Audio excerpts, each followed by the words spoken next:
Kararating lang natin mga kaibon. Ito na, nakabalik na yung mga hen natin. Ayan na sila. Ayan yung berkamin.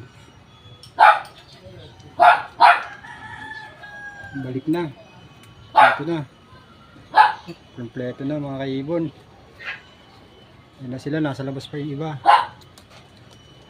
Ayan ang sineltos natin ng San Juan. Nasa labas pa yung iba mga kaibon. Ayan na natin pumasok. Medyo umuulan-ulan mga kaibon. Ang panahon.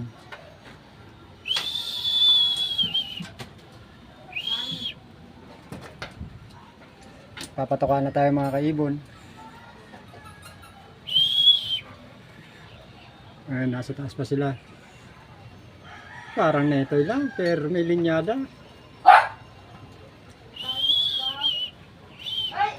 Mga kaibon, malihan ko na lang video. Kuha-tuka lang ako mga kaibon para pumasok.